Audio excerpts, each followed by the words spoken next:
Hi കൂട്ടുകാരെ, പുതിയൊരു വീഡിയോയിലേക്ക് എല്ലാവർക്കും സ്വാഗതം.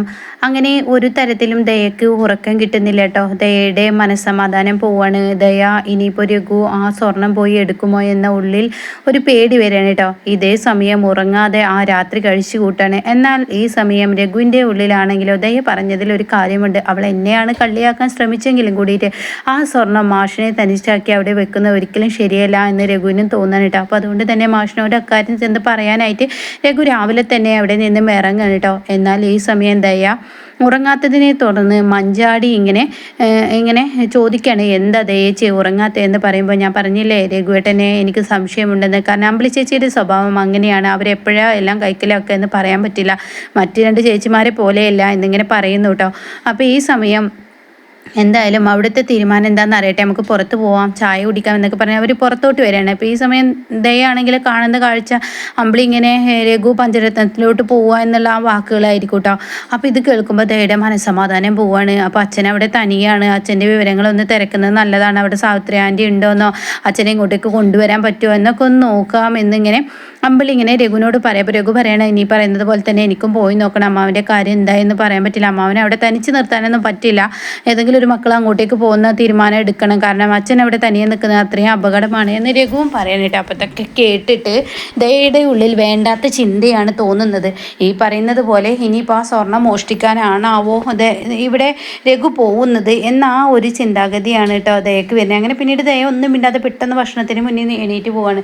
പിന്നീട് മഞ്ചാടിയോട് ചെന്ന് കാര്യങ്ങൾ പറയണേ, മഞ്ചാടി ഞാൻ കരുതുന്നത് പോലെയൊക്കെയാണ് ഇനി കാര്യങ്ങൾ നടക്കുന്നത്, എന്താ ചേച്ചി പറയുന്നത്? അതെ, ഞാനവിടെ ചെന്നപ്പോൾ അവർ പറയുന്നത് കേട്ടു, അവരിപ്പോൾ പഞ്ചരത്നത്തിലോട്ട് പോവാണ് ഇത്ര.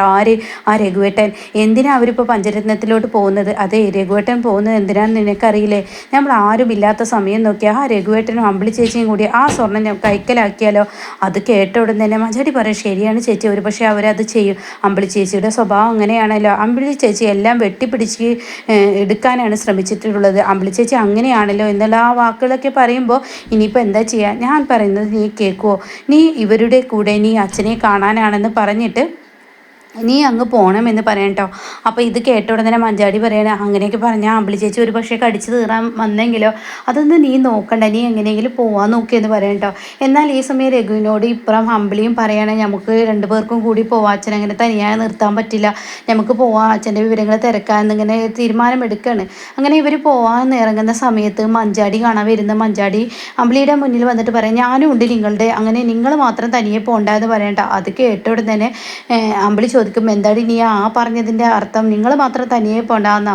അല്ല, ഞാനത് അച്ഛൻ്റെ കാര്യം ആലോചിച്ച് പറഞ്ഞതാണ്, അച്ഛൻ്റെ കാര്യം ആലോചിച്ച് പറഞ്ഞതാണ്, കാരണം അച്ഛൻ അവിടെ തനിയല്ലേ, അപ്പോൾ അച്ഛനെ ഒന്ന് കാണുകയും ചെയ്യാമെന്ന് പറയുമ്പോൾ അനുഭവം പറയണം, എല്ലാവരും കൂടി പോകാനാണെങ്കിൽ ഇന്നലെ ഇങ്ങോട്ടേക്ക് വരണ്ടായിരുന്നല്ലോ, അവിടെ നിൽക്കായിരുന്നില്ലേ എന്ന് പറഞ്ഞ ഉടൻ തന്നെ അവിടെ ഇങ്ങനെ അമ്പിളി പറയാണ്, ഇവർക്കൊക്കെ എന്താ കേടെന്ന് എനിക്ക് മനസ്സിലായി. അപ്പോൾ രഘു ഇങ്ങനെ മൗനം പാലിച്ച് നിൽക്കുന്നുണ്ട് കേട്ടോ.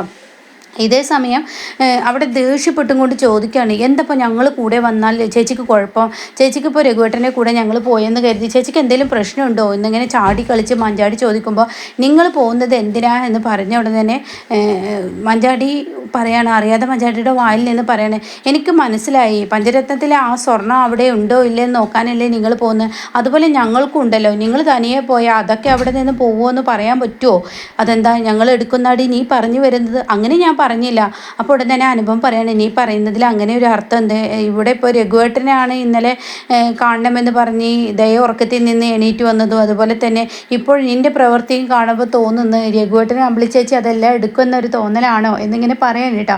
അപ്പോൾ ഉടൻ തന്നെ രഘുവേട്ട കണ്ടില്ലേ, ഇതാണ് ഞാൻ പറഞ്ഞത്, കൂടപ്പുറപ്പിന് വേണ്ടി ഇത്രയും നാളെ നമ്മുടെ ജീവിതം മുഴുവൻ ചിലവഴിച്ചത് ഇപ്പോൾ എന്തായി, അതൊക്കെ പാഴ്ജന്മമായി പോയില്ലേ രഘുവേട്ട, എന്തിനെ ഏതിനെ എൻ്റെ സഹോദരിമാരെന്ന് പറഞ്ഞിട്ട് അവരുടെ ഓരോ പ്രശ്നങ്ങളും വരുമ്പോൾ അവരുടെ പ്രശ്നങ്ങളിൽ ഇടപെട്ടിട്ട് ഇപ്പോൾ രഘുവേട്ടനെ ഒരു കള്ളനാക്കാനാണ് ഇവളും ദയയും കൂടി നോക്കുന്നത്. അപ്പോൾ ഇത് കേട്ട് ദയ അപ്പുറത്ത് നിൽക്കുന്നത്, അതിന് മാത്രമൊന്നും ഞങ്ങൾ പറഞ്ഞില്ല എന്ന് പറയണ്ട. അപ്പോൾ ഇത് കേട്ട ഉടനെ തന്നെ അതിന് മാത്രം പറയേണ്ടടി, ഇന്നലെ രാത്രിക്കത്തെ നിൻ്റെ സ്വപ്നവും ഈ പറയുന്ന ഇവളുടെ വരവും കണ്ടാൽ എല്ലാവർക്കും അറിയാടി എന്നിങ്ങനെ അമ്പിളി പറഞ്ഞ ഉടനെ ഇങ്ങനെ ചേരു പറയാണ് മഞ്ചാടി നീ അതിര് കടക്കുന്നു കേട്ടോ എന്ന് പറയണേ. ഇതേ സമയം അമ്പിളിക്കങ്ങ് സങ്കടം സഹിക്കാനാവാതെ അമ്പിളി പൊട്ടിക്കരഞ്ഞും കൊണ്ട് പറയാണ് നിങ്ങളൊരു കാവൽ നായ പോലെ നിങ്ങളുടെ പെങ്ങന്മാരെ വളർത്തിയത് കൊണ്ട് നിങ്ങൾക്ക് ഇപ്പം എന്താ കിട്ടിയത്? സ്വന്തം പെങ്ങന്മാർ സ്വന്തമാണെന്ന് കരുതിയത് മാത്രമാണ് പെങ്ങളെന്ന് പറയാൻ പറ്റുള്ളൂ. അല്ലാത്തവരെ നോക്കിയതിനുള്ള കൂലിയാണ് ഇവർക്ക് വെച്ചുണ്ടാക്കി വിളമ്പി ഇവർ ഈ നിലക്ക് എത്തിച്ചതിനുള്ള കൂലി എനിക്കും കിട്ടി നിങ്ങൾക്കും കിട്ടി. അതുകൊണ്ട് ഇനി നമ്മളൊരു തീരുമാനം എടുക്കണം, ആരുടെയും കാര്യത്തിൽ ഇടപെടേണ്ട എന്ന് പറയുമ്പോൾ രഘു ആകെ തകരുകയാണ് കേട്ടോ. രഘു ആ വണ്ടിയുടെ മുകളിൽ ഇതുവരെ അമ്പിളി പറഞ്ഞിരുന്നതൊക്കെ സത്യമായി വന്നിരിക്കുകയാണ് കേട്ടോ. എന്നാൽ ഈ സമയം അനുപമക്ക് അങ്ങ് ദേഷ്യം പിടിക്കണേ. എടി നീ ഇങ്ങനെ ആവുമെന്ന് ഒരിക്കലും പ്രതീക്ഷിച്ചില്ല. ഈ ദയ കാരണം ഈ കുടുംബം ആകെ ഭിന്നമാവുന്ന അവസ്ഥയിലോട്ടാണ് പോകുന്നത്. അച്ഛൻ പറയുന്നത് എത്ര ശരിയാണ്. സ്വത്തുക്കൾ കൈക്കൽ വന്നപ്പോൾ മക്കളുടെ സ്വഭാവമൊക്കെ മാറി എന്നിങ്ങനെ അവിടെ വേഗം രഘുവും പറയണം കേട്ടോ. അനുപമയും രഘുവൊക്കെ അതേ ആവർത്തിക്കുകയാണ്. എന്നാൽ സുശീലക്ക് ഉറക്കം കിട്ടുന്നില്ല. സുശീല ഇങ്ങനെ ഇന്ദ്രനോട് വന്ന് പറയണേ, എടാ ഇന്ദ്ര എനിക്ക് അനുപമയായിട്ട് വിളിച്ചിരുന്ന? ഇല്ല വിളിച്ചില്ല. അവർ കന്യാശ്ശേരി വന്നിട്ട് നിന്നെ വിളിക്കുക പറയുകയോ ഒന്നും ചെയ്തില്ലേ? ഇല്ല അമ്മേ ചെയ്തില്ല. അപ്പോൾ ഇനിയിപ്പോൾ മക്കൾക്കൊക്കെ വേറെ വിവാഹം ആലോചിക്കാം എന്നിങ്ങനെ ഒരുപക്ഷെ അനന്തമാഷ് കരുതിയിട്ടുണ്ടാണാവോ? എനിക്ക് തോന്നുന്നതാ. അല്ലെങ്കിൽ സ്വന്തം ഭർത്താക്കന്മാരെ വിളിച്ച് അവിടെ ഒപ്പം നിർത്തണം എന്നൊക്കെ അനന്തമാഷിന് തോന്നുന്നില്ലല്ലോ എന്ന് പറയുമ്പോൾ എന്താ അമ്മ ഇങ്ങനെയൊക്കെ സംസാരിക്കുന്നത്? അപ്പോൾ തന്നെ ഭാനുമ പറയണേ, സുശീലേ നിനക്ക് സ്വത്തുക്കൾ വന്നപ്പോൾ അനുപമയെ വേണം. എന്നാൽ നീ ചിന്തിക്കുന്നത് പോലെ മാഷ് എന്തായാലും ചിന്തിക്കില്ല. സ്വത്ത് വന്നെന്ന് കരുതി അവരെ ആദ്യം കല്യാണം കഴിച്ച് അതിലുണ്ടായ കുട്ടികളെയും ഉപേക്ഷിച്ച് വേറൊരുത്തിന് കല്യാണം കഴിച്ച് കൊടുക്കുന്ന പരിപാടിയൊന്നും അനന്തമാഷിനില്ല എന്ന് പറയുമ്പോൾ ഇതേ തല്ല നിങ്ങളൊന്ന് വായടക്കി നിൽക്കുന്നുണ്ട്. എന്ത് സംസാരിക്കുന്ന ഇടയിൽ നിങ്ങളിങ്ങനെ ഓരോന്ന് പറഞ്ഞു വരുന്ന എന്താ എന്ന് പറഞ്ഞിട്ടങ്ങ് ഭാനുമ്മയോട് ചൂടാവണം കേട്ടോ. ഇതേ സമയം അനുപമയുടെ മനസ്സമാധാനം പോവാണ്. ചീരുവിൻ്റെ അപ്പുറത്തും ചീരു വന്നിട്ട് പറയാണ്, അനുചേച്ചി ഇനി എന്താ ചെയ്യുക? ഈ ദയ കാരണം മഞ്ചാടി കാരണം എത്രമാത്രം വേദനയാണ് രഘുവേട്ടനും അമ്പിളിച്ചേച്ചി അനുഭവിക്കുന്നത്. ഇത്രയും നാളും അമ്പിളിച്ചേച്ചിക്ക് രഘുവേട്ടനിൽ നിന്നായിരുന്നു. എന്നാൽ രഘുവേട്ടനും അമ്പിളിച്ചേച്ചിയുടെയും ജീവിതത്തിൽ പച്ച പിടിച്ചപ്പോൾ നമ്മളെയൊക്കെ കരക്ക് കയറ്റിയ രഘുവേട്ടനെ ഇങ്ങനെ ദയൊക്കെ എന്താ ഇങ്ങനെ പറയുന്നത്? ദയക്കും മഞ്ചാടിക്കൊക്കെ എന്താ പറ്റിയതെന്ന് പറയുമ്പോൾ അനുപമ പറയാണ്, അറിയില്ല മോളെ, സ്വത്തുക്കൾ കൈക്കലാക്കിയപ്പോൾ ഉള്ള പ്രശ്നങ്ങളാണ്.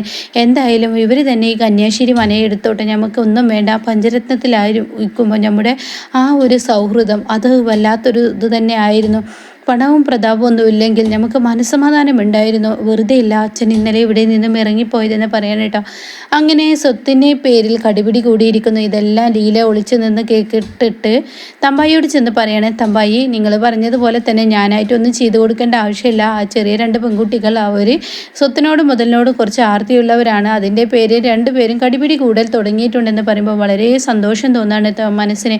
കാരണം ഇത്രയും വലിയ ആനന്ദം തനിക്ക് കിട്ടാനില്ല. ഇങ്ങനെ കടിപിടി കൂടിയിട്ട് വേണം ഒക്കത്തിനെ അവിടെ നിന്ന് ഒഴിപ്പിച്ച് തൻ്റെ കൈകളിലാക്കാം എന്നിങ്ങനെ തമ്പായി കരുതുന്നു കേട്ടോ. അങ്ങനെ തമ്പായി പറയാണ്, എൻ്റെ ഉപാസനാമൂർത്തികൾ എന്തായാലും കളിച്ചു തുടങ്ങി. എൻ്റെ ഉപാസനാമൂർത്തികളോട് ഞാൻ ചെയ്തതിനൊക്കെ എനിക്ക് അവർക്ക് തിരിച്ചടി കൊടുക്കൽ തുടങ്ങി. ഇനി എനിക്ക് പേടിക്കാനില്ല. അവർ തന്നെ ആ വീട്ടിൽ നിന്നും ഇറങ്ങിപ്പോവും. ആർക്കും കന്യാശ്ശേരി മന വേണ്ട എന്ന് വെച്ച് അവരെല്ലാം അവിടെ നിന്ന് പോകുമെന്ന് പറയാൻ കേട്ടോ. എന്നാൽ ഈ സമയം ഇന്ദ്രനോട് പറയാണ് സുശീല വന്നിട്ട്, നീ ഒരു പണി ചെയ്യും, നീ അനുപമക്കൊന്ന് വിളിച്ചു നോക്കുക. അവൾ ഇങ്ങോട്ടേക്ക് വിളിച്ചില്ലെങ്കിൽ നീ അങ്ങോട്ടേക്ക് വിളിച്ചോ. നിൻ്റെ മകനുണ്ടല്ലോ, നിൻ്റെ മകനെ കാണാനെന്ന് പറഞ്ഞ് കന്യാശ്ശേരി മനയിലോട്ടും പോയിക്കോ, ഞാനും വരാം, അച്ചമ്മക്കും അവനെ കാണാൻ ആഗ്രഹമുണ്ട് എന്നൊക്കെ പറഞ്ഞ് സുശീല ഇനി അങ്ങോട്ടേക്ക് പായുന്ന നാളുകളാണ് കേട്ടോ.